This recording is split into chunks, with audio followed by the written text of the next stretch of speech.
Welcome back to the Matter of Facts podcast on the Prepper Broadcasting Network. We talk prepping, guns, and politics every week on iTunes, Stitcher, and Spotify. Go check out our content at mwfpodcast.com on Facebook or Instagram. You can support us via Patreon or by checking out our affiliate partners. I'm your host, Phil Rabalais, and my co-host, Andrew Bobo, is on the other side of the mic, and here's your show. And welcome back to Matter of Facts. This episode is what happens when we cruise into Sunday with no topic in mind and suddenly have to put a show together. So, the patrons started a good old-fashioned argument amongst themselves, and I figure why not pick up from there. So, AR versus AK. No, that one's been done to death. AK all day long. It's only fun to pull that one out when Kritzberg's around and needle him. Yeah. But, no, I mean, the guys were taking, one of the guys, patron number one, we'll call him, took a strong position about necessary support gear for firearms. And it went something along the lines of, every firearm you own needs 6 magazines, 1,000 rounds of ammo, a holster, sling is applicable, spare parts, and load-bearing equipment. And I largely agree with him, However, patron number 2 vehemently disagreed and said hunting rifles, low use, specialty do not require the same investment in gear as primary defensive firearms. And I am paraphrasing because there were lots of 4-letter words used when he disagreed. But he's from Texas, God bless him, and I am also from Texas. So, I understand that sometimes colorful language adds a little flavor to a friendly disagreement between compadres. But that was kind of like the onus. That was the hubbub this afternoon amongst our patrons, who talk to each other probably as much as we do most of our spouses. I don't know. That Patreon chat is lively, and I mean lively because on weeks that I work pretty heavily and I don't get a chance to keep up on the chat. I think within 3 days, I think it was 3 or 4 days, it got up to, I had over 1,000 messages that I just didn't see because working off shift, I silenced the chat. Take a wild guess who was the one who was disagreeing. Yeah. But yeah, with working off shift, I muted the chat, and so I try to keep up on it when I can. But yeah, there was, I think within 3 days, there was over 1,000 messages. And I mean, you guys are going, I mean, and that's the thing is it's any time of the day, but yeah, it's you guys, that chat gets spicy sometimes. It does. But a lot of good knowledge though. Well, and that's kind of the thing of it is that amongst that group of men and women, there's a ton of varied knowledge and different opinions and different perspectives in there. So it's always one of those things where it's it's not common that I ever want to take the position of any one of them is wrong, but like you and I tend to say a lot and aggravate the entire internet, it depends. It's all situational at the end of the day. 1,000 rounds for a 22 LR Derringer, that's a lot of ammo. 1,000 rounds for an M134 is about 3 seconds, Everything is situational, especially once you get to the extreme ends of any discussion. Everything becomes situational. Oh, yeah. And that's the thing is, I mean, I guess let's just dive into it. I mean, a purpose rifle, whether it's for, let's do one side. Let's say self-defense or your go-to SHTF rifle, the rifle that you are going to grab if things go south. I say stack the mags to the freaking ceiling, if not further, and you should just not even worry about your ammo count because you should just keep buying ammo. And that's where reloading comes into handy. And I mean, and that's the thing is we've talked a ton about reloading, and then we've talked about, reloading versus buying it in the stores. And yeah, some people are strictly reloading. I mean, like yourself, you're probably strictly unless you have to, you're strictly reloading. I kind of lean on both sides to where I'm okay with picking up, putting some money aside and picking up 1,000 rounds, a case of ammo here or there, or if I see a good price on box of ammo, close to like especially 55 grain, just general full metal jacket stuff like that. I'm fine with picking up boxes of it from here and there, from here or there, and then at the same time on the backside, start and just keep reloading. I mean, I feel like you're attacking it from both ends, and you can't go wrong. And so that's my situation with it. Like I know my dad, like because I am obviously dragging my feet on reloading still, but Still like my that y'all dad hear that, right? Still. still, but like my dad, he reloads pretty heavily with 5.56 9 millimeter, and I I just keep I'll just I just keep buying cases and boxes here and there, and like I subscribe to the website called Ammo Squared. If you guys have not heard of it, it's basically a subscription based website. What I like about it is you become a member. It's free to become a member, and then basically and I don't know what all like they have a ton of calibers, but like I have 7.62 on the back burner, that I'm thinking about switching to 300 blackout because I think I got almost 3,000 rounds of 7.62 now, and it's not my primary, but I use it and I just $25 a week. I just have it go. I get charged $25 a week, and they take the market value of say 5.56, which is about 50 cents a round right now. On the really, and that's about the fair side. I mean, I've seen it higher and I've seen it lower, but 50 cents is about where the middle market is. And they take that 50 cents and they toss all the money that you want that you put, and they allocate that ammo aside from you or for you, and then because I'd like to do it and I just forget about it. And there was one time that I did that, and within like 6 months, 7 months, I want to say I had like they notified me, hey, you have 1,000 rounds, you have a case. Do you want to ship it or keep going? And you can say keep going.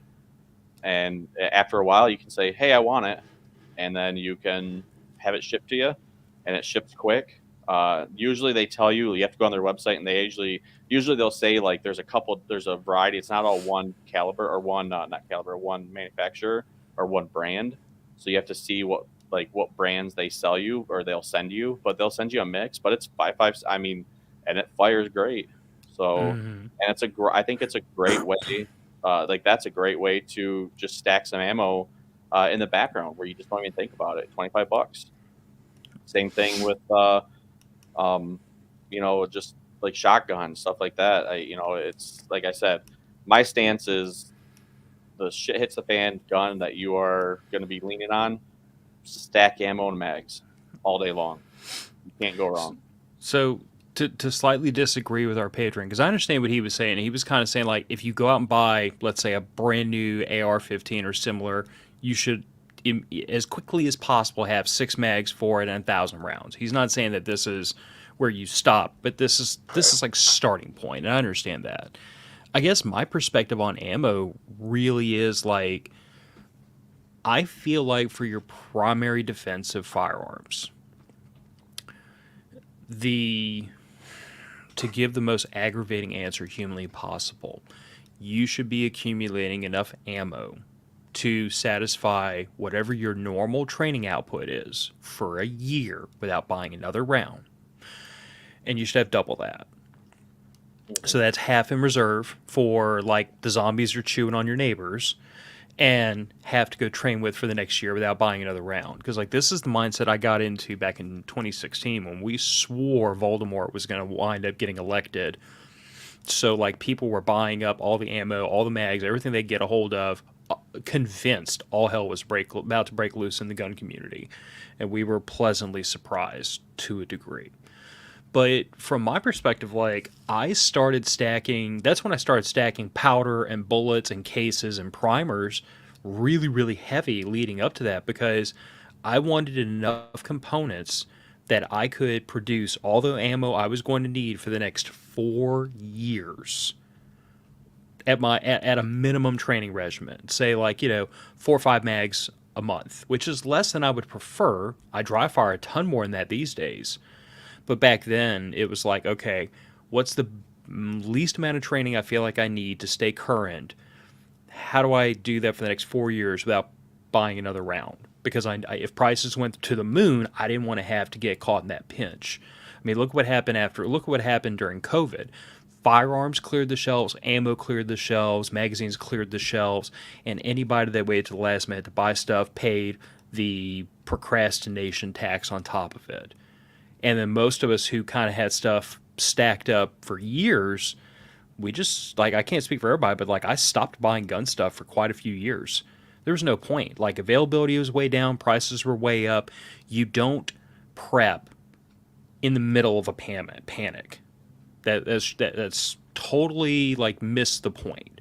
That's when I shifted a lot of our resources towards like building up a food stock, because I was like, okay, food. This is before more recently when groceries went to the moon, but food at the time was still reasonably affordable.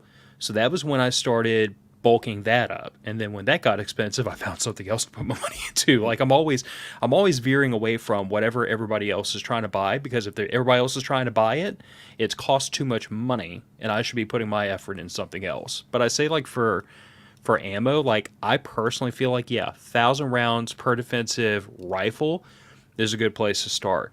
For a defensive handgun, I kind of have two different feelings about this, because on the one hand, there's that part of me that says, okay, bearing in mind that in the post global war on terror mindset, your handgun is a secondary weapon. You should be training more with your rifle, because your rifle is your primary weapon system. Your handgun's used to fight your way back to the rifle. But in civilian clothing with a big old beard, our rifles are not really our primary weapon system anymore. I can't speak for you. I don't carry an AR-15 go grocery shopping. I went all over town today with a 9mm handgun in my waistband.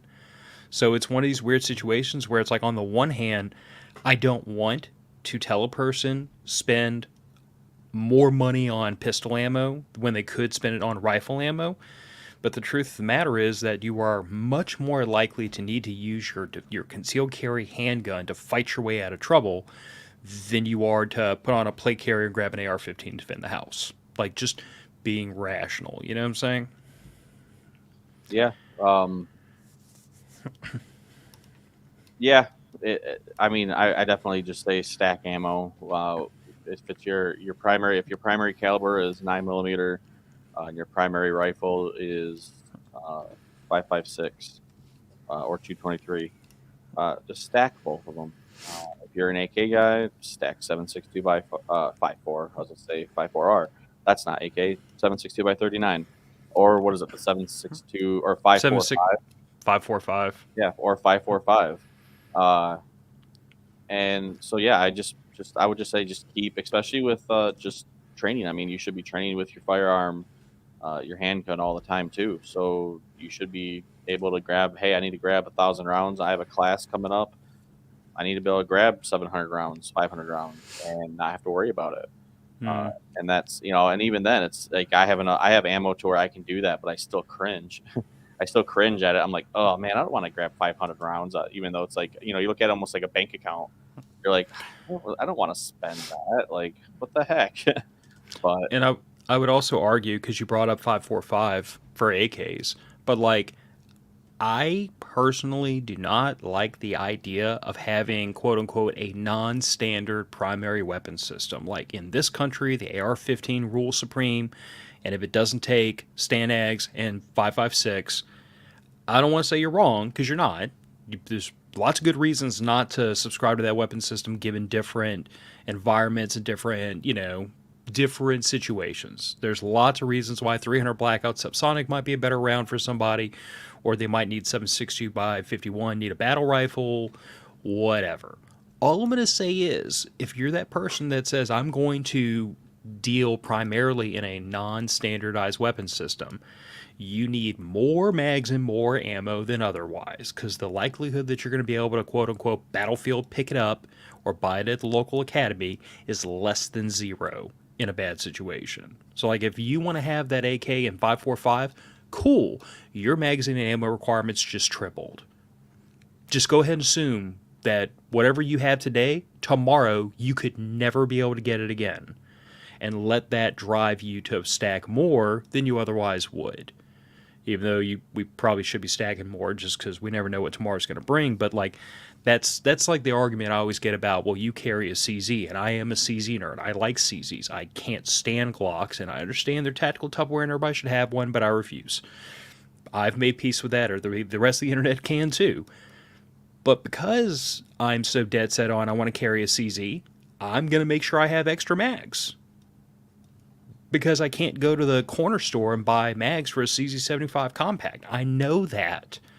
And I accept that, and I have extra magazines as a result. Matter of fact, I was actually looking the other day just to add a couple more to the pile.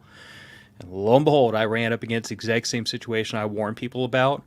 Could not get the magazines I wanted. I could get the 10 round New Jersey compliant ones, but I couldn't get the higher capacity CZ PO1 mags that I was looking for, which fit the 75 compact and have, I think, 1 or 2 extra rounds in them.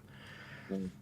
So, again, Yeah, I mean, am yeah, I dying without that two extra mags I was going to buy? No, I've got a bunch. But because I can't go to the corner store and buy Glock mags for, like pocket lint, I just need to suck it up and stack extras.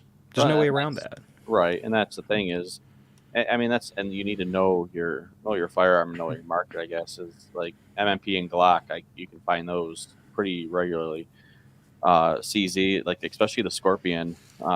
When I bought my Scorpion, and again I bought the 3 Plus. So when I bought my 3 Plus, not many places, really, actually nobody was making 3 Plus magazines. Nope. Even you couldn't even really find CZ 3 Plus magazines out and about. And so I basically was like, you know what, F it, I'll just wait, and eventually the market will catch up, and it did. And lo and behold, I just so happened to find online a sale for Labor Day, the Scorpion mags, I think on Midway USA. Scorpion mags for the 3 Plus, I think were like $17 or $18 or something like that. So That's strong. yeah, they were reasonable enough to where I picked up 5 of them, and then I've been doing research into the Magpul CZ mags, and I'm probably gonna pick up a couple of those to function check.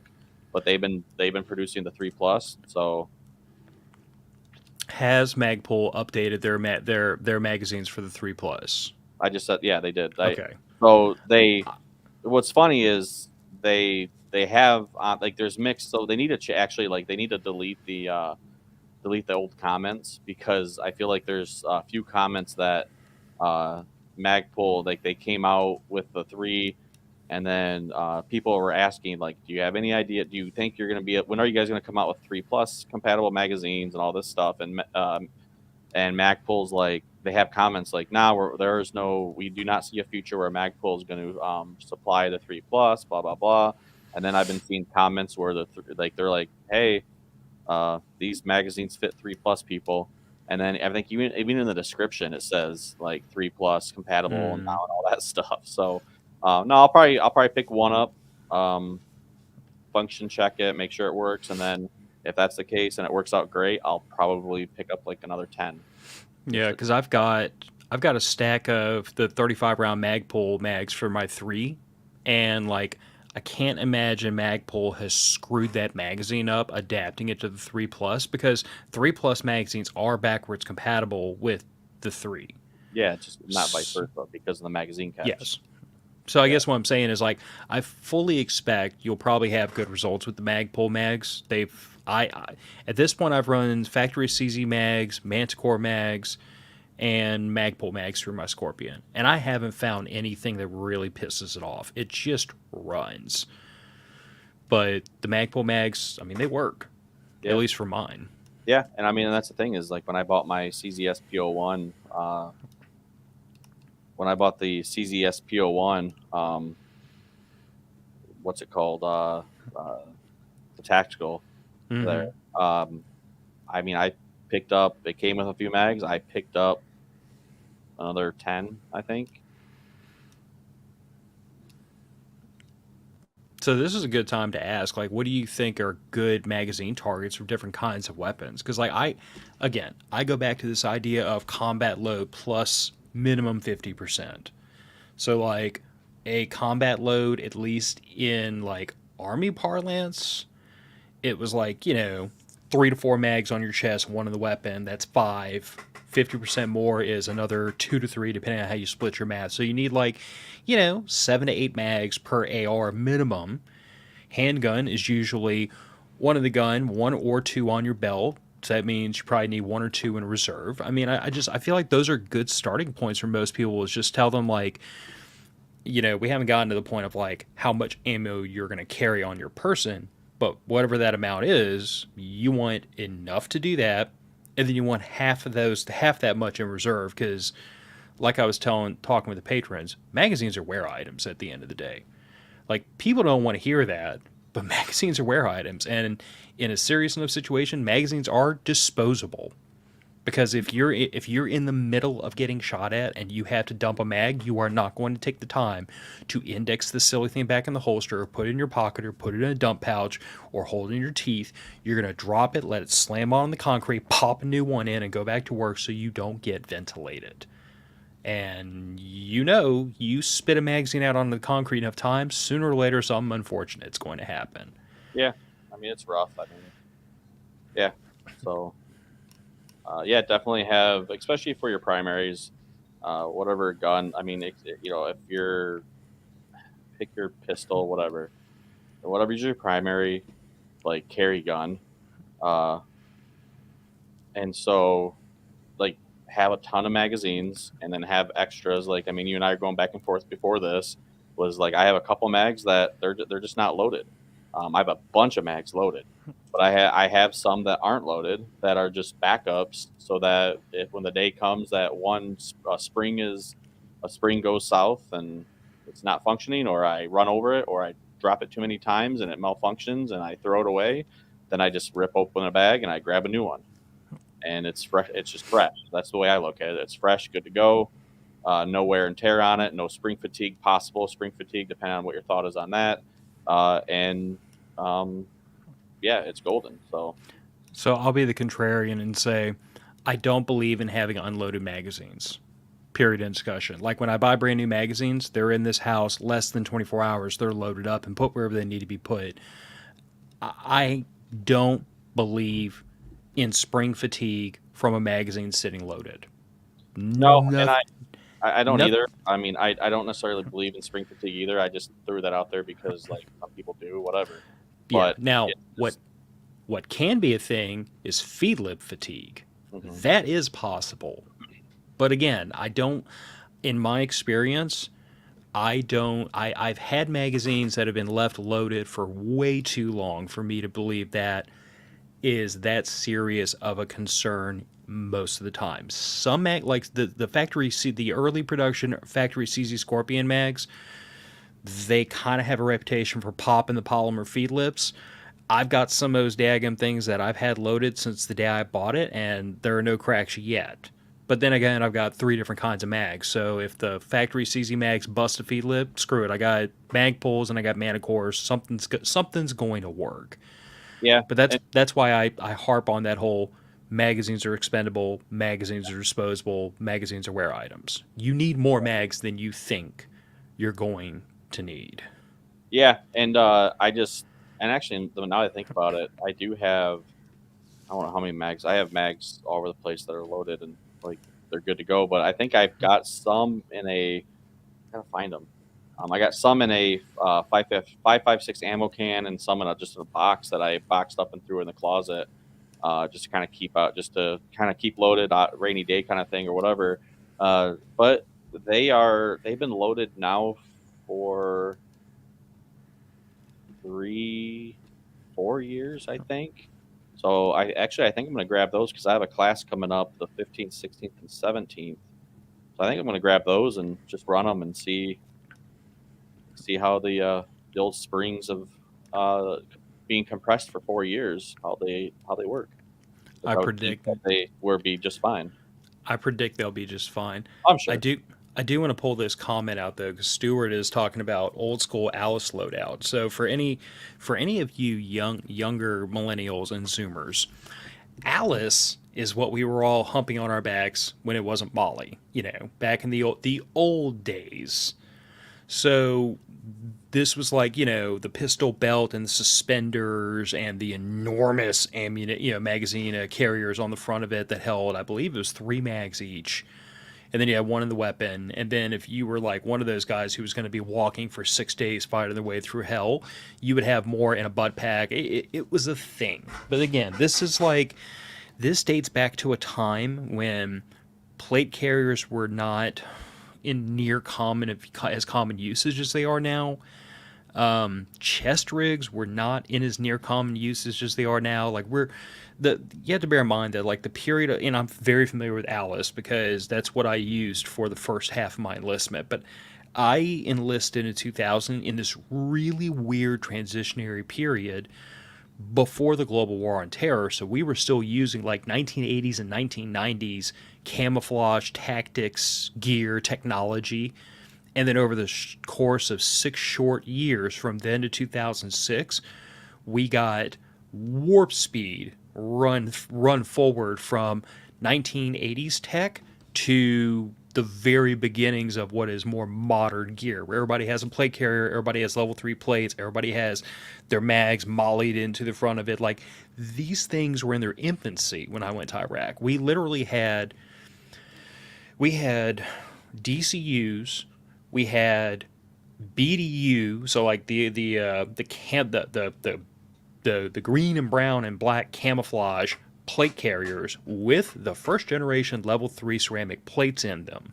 And since we didn't have like magazine carriers to fit the silly thing, we literally took our LBE, our pistol belts with the suspenders, and like we loosened them up so that it would snap around the plate carrier. We looked like the most ate up soup sandwiches you've ever seen in your life. But quite frankly, like we were learning this stuff as we were going, and even the guys that deployed Iraq and Afghanistan like 2 years after us, their crap was so much better put together than ours was. But we were literally like melding old school 1990s stuff and modern stuff. We were just weaving it together however it would fit. So, but yes, to Stuart's point, like with Alice, like a standard combat load was 7 mags. It slimmed down some at a certain point during Global War on Terror, and then it started increasing again, and that back and forth has been happening for decades. It seems to me like what happens is that every fighting force says, "Wow, carrying all this ammunition sucks. It's really heavy." So they start going to less and less and less and less, and then they get into a firefight and they're like, "Oh crap, we're all out of ammo." So they start carrying a bunch more all of a sudden, and then they just kind of go back and forth as the years go on. So I'm going to pull a Jensaki and circle back to this comment for hunting rifles, stuff like that. And because we talked about stacking for our primary defensive stuff, like, and everything. So I definitely would go as far as for hunting and stuff. Like, I have a 45-70. I am not going to stack 1,000 round 45-70.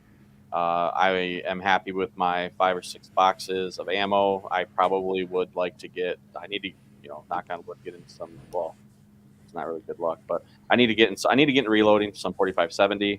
I wouldn't mind doing that, but it's not my primary. Shooting a deer with it every once in a while, or shooting a groundhog with like I've done in the past every once in a while is fun. But I don't intend to go into war or into battle with it unless I guess they take our ARs. But Hollywood has taught us that 45-70 is the only caliber that will knock a T-Rex down. True. So there's that. Yeah, if they ever bring back dinosaurs, I will be stacking 45-70 like it's going out of business. But no, and then like I have a 243. It's a good deer gun. My 6.5 Creedmoor. I would love to get into long range shooting. Maybe like I have a 308 AR-10. I wish I would have stacked more 308 back in about 10 years ago. I really do. I kick myself in the butt not buying the Morcera Match King 308 rounds when they were $16 a box for 20 at the time. Ooh. I bought 6 mags and 6 boxes of ammo, and I wish I would have bought more. But yeah, hindsight 2020, I suppose. But no, like 308, and that's the thing though, is I guess if you think about a SHTF kind of situation, what's a good long range rifle? And 6.5 308 stuff like that it's a good long range. Do you want more ammo than that? I guess pick your poison. But yeah, I would definitely say start maybe stacking some ammo reloading, especially the 308 or 65, just because it's so expensive to buy. Um, Stewart and says, "Be a man, get a 45 120." send me one, and I'll be a man. That just sounds like I hate my shoulder with extra steps. Right?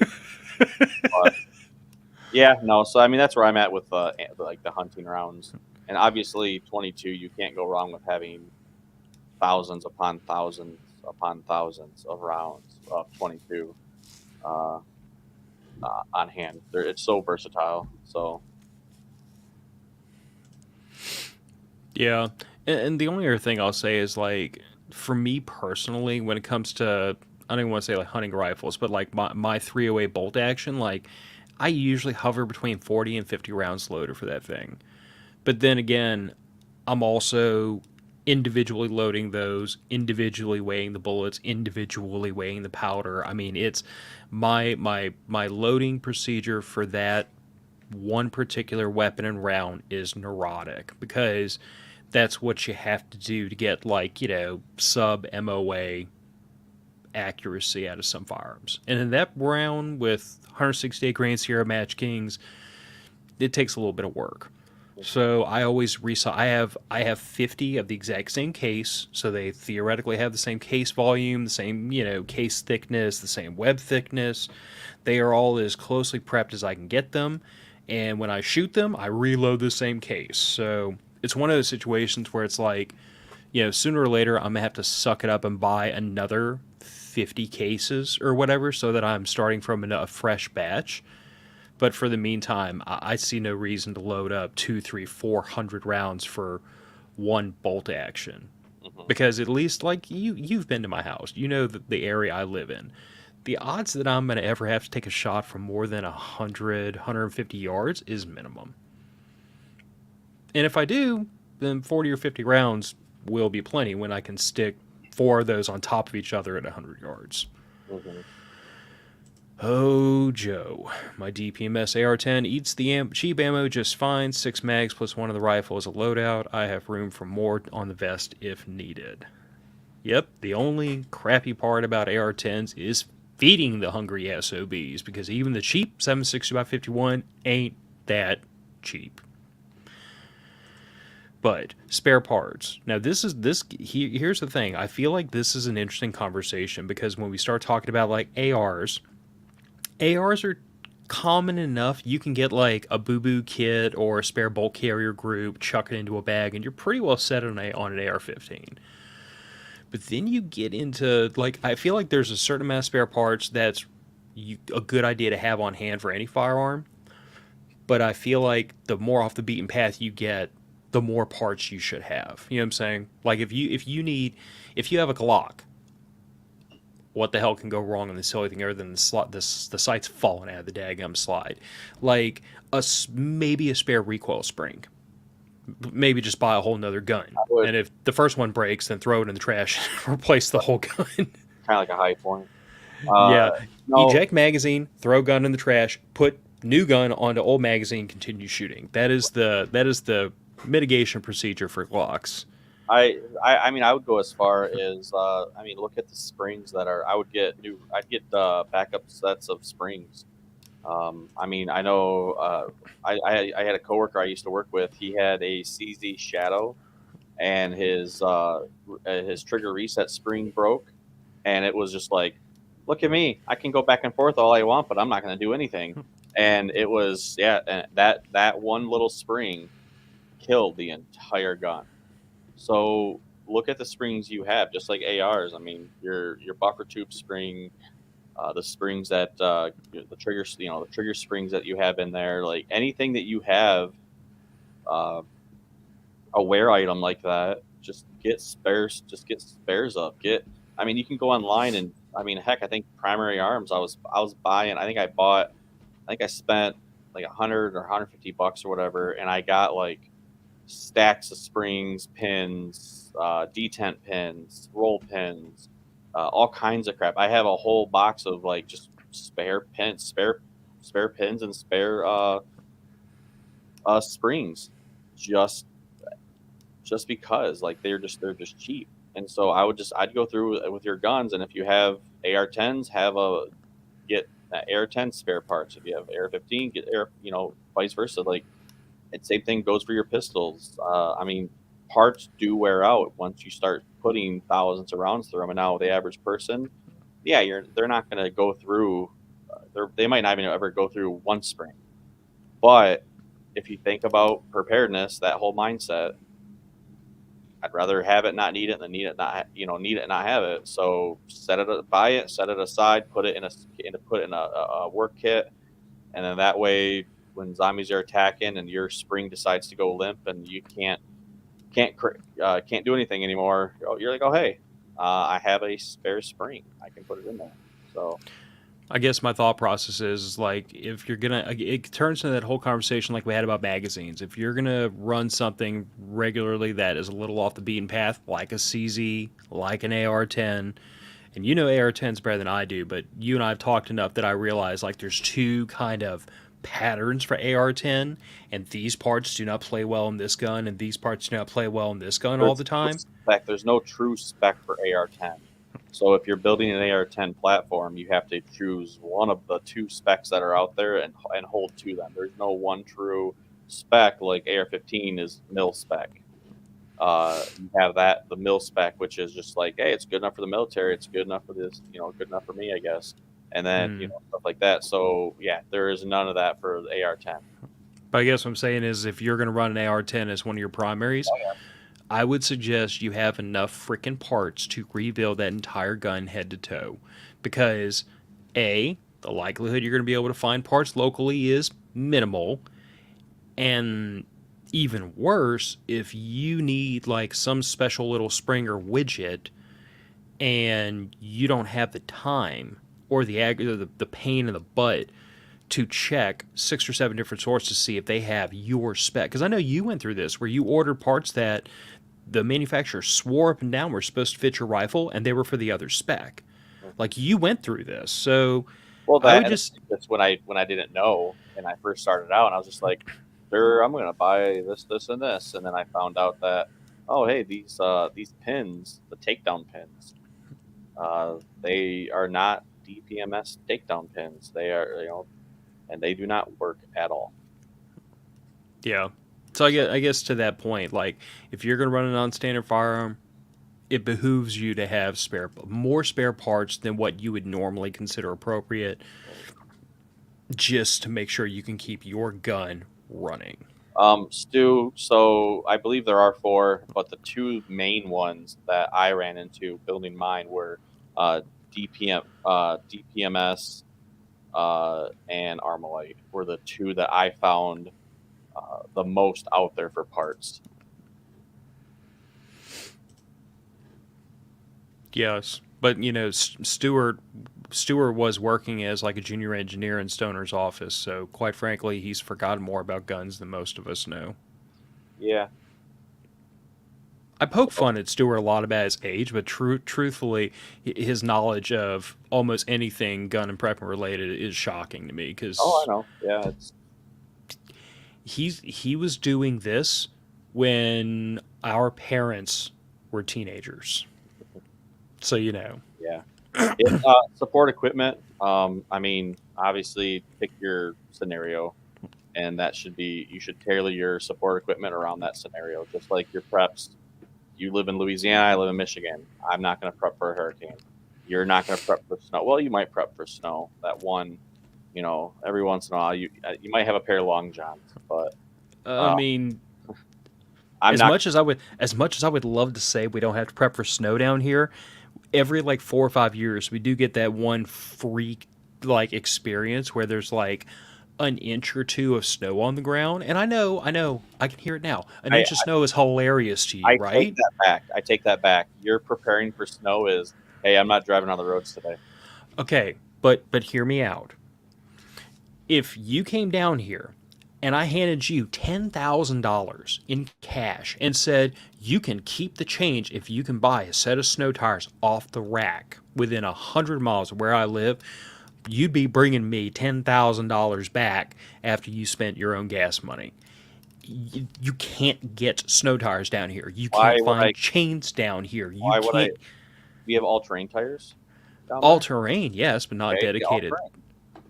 My point is the That's all problem I. we That's all I run is all terrain. I don't. I don't swap my tires out. Like I don't. I'm not gonna swap tires out in the fall and the spring and stuff like that. It's hey, I have all terrain and they do great.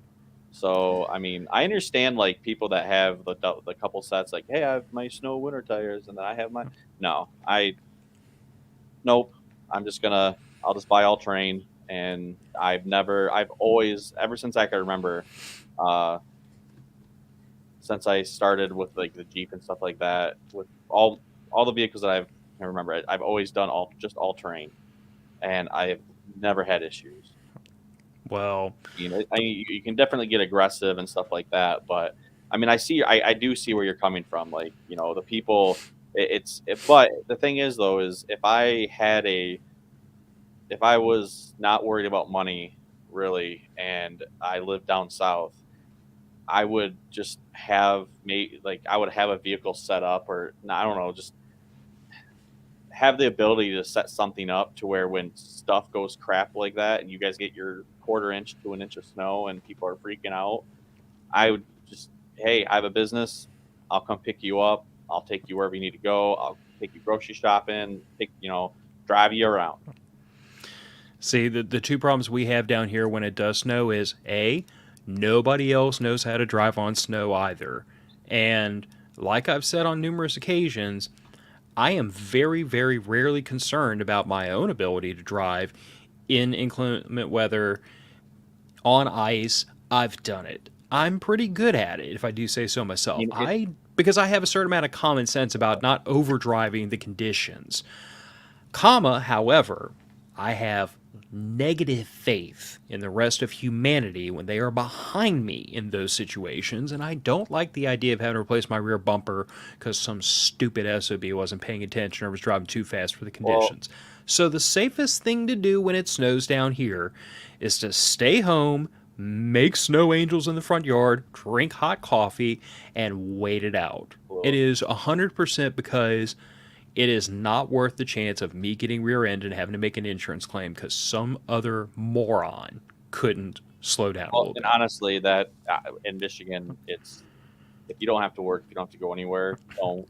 I mean, you say that people don't know how to drive down there. You got people who survive, or they survive. They live in Michigan year round, and they don't know how to drive in the snow. They every year they're the same people that every year they're like, oh hey, it's snowing. Well, yeah, it comes around every single year. Or hey, the Grand River flooded. No crap, it floods every single year. Like the leaves change. No crap. Like Yeah, the same. Those are the same kind of people. But anyway, we got way off subject. yeah. Support equipment, magazines, and The stuff like leaves the leaves don't change on pine trees. They're green all year long down here. So you that. Yeah. know. But yeah, as far as support equipment, like I feel like the whole idea of support equipment is simply the fact that like even if we temporarily eschew the idea of having like, water and medical and everything else on your person, if you're going to carry a weapon and you want to have more than one magazine in the weapon and one held in your teeth, or you're going to like, hang a belt over your shoulders like Rambo, like you need some way to carry ammo. You could do that in a bag, you could do that with a chest rig, you could do on the plate carrier, you can do with old school LBE Alice equipment, you could do it however you want, but you need to be able to carry your ammo on your person. Or you can't really go that far that fast, and that's just kind of So I go back to the now. Here's where I get into the question mark because I have my own opinions about it. So we actually talked about this recently when we were talking about one to rule them all or multiple different setups, and the question becomes: do you set up one, say, plate carrier with the ability to swap it out depending on what weapon system you want to run? So you have AK mag shingles, AR mag shingles, PCC mag shingles, shotgun ammo carriers, and then you reconfigure that one plate carrier 6 different ways? Or do you buy, like, say, maybe have one primary plate carrier, but then you set up 3 or 4 different chest rigs, and each one goes to a different weapon system? I can kind of see merit both directions, but it's a situational question because You, for example, living by yourself, can only wear one thing at a time unless you really want to look like a mall ninja. But if you live in a house with other people, then there's an argument to be made that maybe you need one plate carrier and a bunch of chest rigs so you can arm the whole daggum family. Yeah, I mean, I guess it all depends. Again, pick your scenario and go from there. I mean, if your primary is, if you have multiple primaries, I guess you got to pick one. I guess I would definitely just look at the different placards, the different shingles that you can buy and set up. And the plate carrier that I have now, like you can actually swap those shingles out pretty quick. It's Velcro and two buckles, and I can throw, instead of 3 or 4 AR mags, I can have 4 PCC mags. And it crossed my mind to do that, but at the end of the day, I don't know.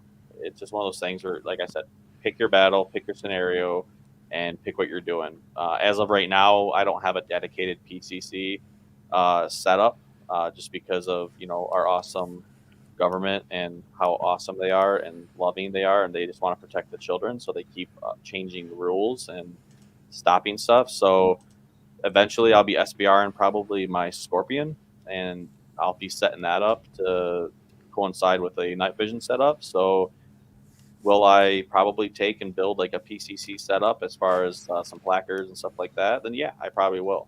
But as of right now, no, I will not do that, because my AR is my go-to, and I have my pistol on my side, and that's it. So Yeah, and I've kind of come around to the idea that like, my plate carrier, which at some point in the future is kind of due for an upgrade and an update because that's a very cheap carrier and God save me, they're steel plates, which I don't like running for lots of obvious reasons. at But least geared now to stop the shrapnel from going into your chin. yeah, I mean that is something. At least you won't see me bleeding out from a hole in my neck because of the this all this gloriousness right here. But bearing in mind that when I bought that, it was because like there were there were certain reasons to shy away from ceramic that have largely been mitigated in the last, I don't know, 7 8 years. But that's on the list to get updated. But in any case, like kind of what I look at is I've got that, and it really is just set up to work with ARs. It's set up as a primary, as all my primary weapon systems coalesce to that one thing. But then I have a chest rig that's just for ARs. I have the man purse back there, which is a dedicated PCC rig. I've got lots of different setups, and they all have their own mags. They're all loaded. They all have their own separate medical equipment. Like, if anybody asked me at this moment how many tourniquets I have, I would have to tear all this crap apart to find all of them because I don't remember how many I have stuffed in how many different kits. I don't think about life that way. I think about if I grab the Scorpion, I grab that bag, and I already know off the top of my head I've got mags, I've got pistol mags, I've got medical equipment. It's already all in there. I don't have to go hunting around pulling drawers open. But the same thing comes down to like this little chest rig I have over here for ARs or the plate carrier. They all have stuff on them ready to go. I don't have to think about what do I have on here. I know I have the bare minimums at a minimum on everything. So to me, like, there's an argument to be made either way, but I would say that at a minimum for support equipment, you need stuff to support your firearm and stuff to plug holes because bad things happen otherwise. And this is probably going to be a throwaway. Accessories, lights, lasers, optics. I mean, I tend to feel like, and I am pretty willing to die on this hill. Every rifle needs a sling. Every pistol needs a holster. End discussion. Fight me on that. Disagree. I love you all, even if you're wrong. But a handgun without a holster is useless. And a rifle without a sling, again, to me, is useless. I mean, unless you plan on hanging on to your rifle the entire time. But no, a sling and holster. If you are new to firearms and you're like, well, what should I get? I have all this money, and I hate what two guns should I get first? I would say a rifle, a good AR, build your own or spend the money and get something quality, and then a pistol, and then I would get sling, and I would get a holster, or even get a battle belt set up. You can almost go that route if you have the money, and then 1,000 rounds for each one, and a class. Training class is a A training definite. class. If you have that kind of money, if you're looking for some advice, yeah, I'd go that route. And then okay, now if you want to set it up, um, a red dot is nice on a pistol. It's a game changer on a pistol, and it's to me it's a good. Irons are just fine. I know a lot of people who run irons on rifles, but again, a good dot or just a dot. I mean, I say good, but I mean I run a hollow sun, and it's been holding up for 4 years now, no hiccups. And so, yeah, just have a dot, and then the next thing I would say is a light on both of them, and I would almost put light above optic, if anything, because you have to be able to PID. And so being able having that light and being able to identify, I would definitely put that as a high priority, because nighttime happens. We live in the night a lot, and being able to identify somebody coming into your house and say, "Oh, it's my, whatever family member coming in, whatever time." It's them versus, oh no, it's somebody who's trying to rob me, and you perforate one of them and not the bad guy, or vice versa. Yeah, it's bad news bears. So uh, light is a must, and then you get into your other accessories that you might want but not necessarily need, like laser. Laser is very optional. The only time I would say get a laser is if you're looking at night vision. The Mm. ball that I have, I love it. The green laser. If am I going to probably use that in real life? No. Am I going to use the AR or the infrared? I could see myself using the infrared more than the green laser. Uh, but you never know. So when I build up my Scorpion, I probably will go just IR. Is just the only that I'll probably just go IR light, or IR laser. But yeah, no, I guess that's what I got to say about that. Yeah. Well, two things. I took the Streamlight VIR2 off of that AR when I got the Holosun on it, and I actually mounted that on my Scorpion. So I now have a white light and an IR illuminator, IR laser on that. I mean, not that I anticipate having to use it under nods, but I have that in the playbook if necessary. But I'm really looking forward to Villain Weapon Systems. They supposedly recently came out with and immediately sold out of an upgraded focusing lens for that, because like the VIR2, I don't know if you've ever seen one under night vision. It it it makes the flood of a freaking Surefire Vampire light look hilarious by example. Like, it's not as bright as a vampire, but it is the most over exaggerated blooming floodlight I've ever seen in my life. It's not focused at all. And what the Villain Weapon Systems cap does is it necks that down, I think, to like a 35-degree spread, which is pretty reasonable for moderate ranges. So I'm looking for one when they eventually come back into stock. And the other thing I was going to say was Stuart was saying weapon mounted light, but I've always carried this mostly because my my primary carry gun does not take a weapon mounted light. Doesn't have a rail on it. It's kind of old school. So I've always carried this, which doubles as a utility light. And the only thing I will say, if somebody is going to go this route and carry a separate light instead of a weapon mounted light, the onus is on you to go to the range and look like the biggest retard in the entire, on the entire range, and practice shooting while holding this thing. And yes, you'll look like a moron, I promise. And no one's going to be able to figure out why you're holding a flashlight in one hand, especially if you're lighting it up while popping rounds in broad daylight on a flat range. But it changes things about your grip, about how you brace for recoil. It changes things. So if you're going to go this route of separate light and firearm, spend time practicing. It's worth it to practice, but I feel like a lot of people get into that they get into that all or nothing idea where it's like, well, I can't put a weapon mounted line here, so I'm not going to carry a light. But like Andrew said, being able to identify things in the dark is kind of clutch. So if you're going If to go this route, just please, for God's sakes, practice it a lot. if you live in Michigan, or even if you want to travel, come to Michigan, take low light with Trek. The low light handgun, low light pistol, or low light pistol, low light rifle class, or low light long gun. Uh, Two of the must take classes anywhere you are. If you have a reputable training facility down by you, look and see if they have some low light classes. Take those. I learned a lot during my low light classes with Trek and MDFI. The fact that like I have a stiletto, a surefire stiletto that I carry, and I completely changed around some of the programming on it because by the end of the class, my thumb was just exhausted from holding that button because at the time I didn't have it programmed to click on, click off.